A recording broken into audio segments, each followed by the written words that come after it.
What is up and what's popping mga kalithala? I am Diana Ostero, your host for today's Take 4 Usapang On Set. Nandito tayo ngayon sa set ng Kapang Lila para makigulo at ating alamin kung sino-sino nga ba ang nasa likod ng camera sa pelikulang Lua ni Oriol. Kaya tara, samahan niyo ako. Let's go!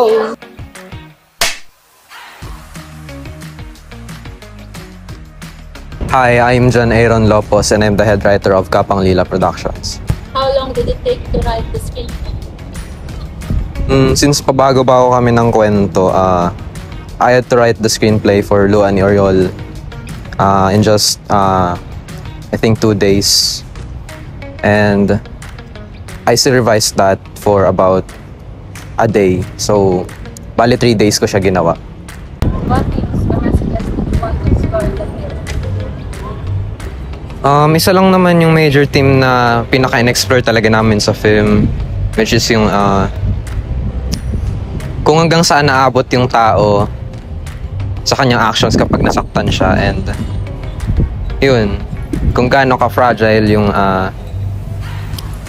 psyche ng isang taong ay pinagdadaan ng mabigat. So, yun lang. Hi, I'm Almay Dons. I am the assistant writer of Kapang Lila Productions. Can you briefly tell us about the inspiration behind the story? The inspiration behind the story is it was kind of about how evil can be seen in the little things, and I think that is our biggest inspiration for this movie. Were there any particular challenges you faced while writing? Yeah, I think the biggest challenge is language-wise. Since I'm an exchange student, it is very hard to communicate with everyone. Although everyone is trying, it was kind of hard to express myself and to be understood in the way that I really wanted to be understood. So I think that would be the biggest challenge within our team. Hello everyone, I'm Naphtali Gentolentino, the director of Kapang Lila Production Unit. What's the most important thing you wanted to show in this film? What's your main goal or message to the audience? So, ang pinaka-main goal namin is para maipakita kung ano ang epekto ng yung kamandag ng kasalanan sa sariling katayuan ng isang tao. Yun lang naman yung pinapakita na sa film namin. And para din ma-promote yung folklore ng Bicol and ma-promote yung pelikula na galing sa Bicol. And also, para din maipakita ang talento ng bawat Biyuwenyo na gustong sumubok sa pag-aarte. Yun lang naman po.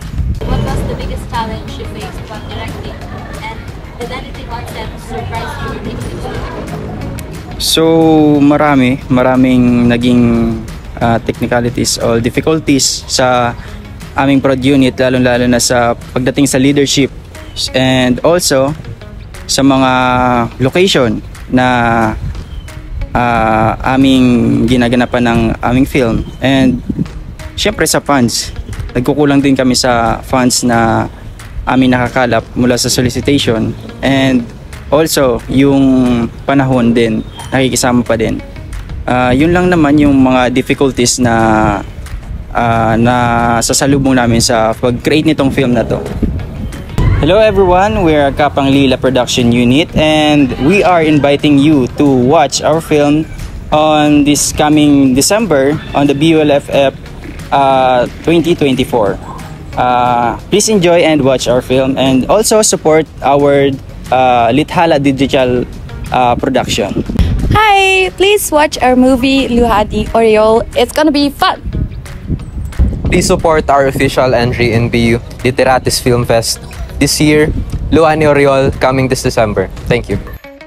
Maraming salamat sa pagsama sa amin ngayong araw. Kita-kits sa susunod na video. Paalam!